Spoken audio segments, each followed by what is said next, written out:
T शर्टपासून अनेक वस्तू ज्या आहेत बांबूपासून होतात आणि मोठ्या प्रमाणावर बांबूचे बाय प्रॉडक्ट होतात आणि त्यामुळे ही अशी आता हे तर बघतो आपण की आता माझा रुद्रांश आहे, नातू आहे, त्याला देखील शेतीची आवड आहे, त्याला देखील या लाल मातीची या काळ्या मातीची आवड निर्माण झालेली आहे.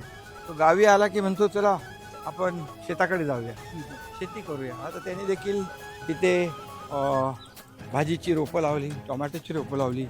या ठिकाणी अनेक प्रकारच्या भाज्या होत आहेत, आपण पाहिल्या. त्यामुळे हे लहानपणापासून प्रत्येक विद्यार्थ्याला आता आपण शाळेच्या शालेय शिक्षण विभागाच्या माध्यमातून दादा भुसे हे काम करतायत की लहानपणापासून शाळेच्या बाजूला परसबाग तयार करायची आणि त्या परसबागेमध्ये भाजीपाला, इतर वृक्ष लावणे, त्याच्या बाजूला गोठा तयार करणे, हे सगळं जे आहे हे लहानपणापासूनच त्याच्यावर वृक्षारोपणाचे, वृक्ष लागवडीचे आणि पर्यावरण रक्षणाचे धडे त्याला मिळाले पाहिजे. पण हे उपजतच आहे, आमच्याच पुढे येते.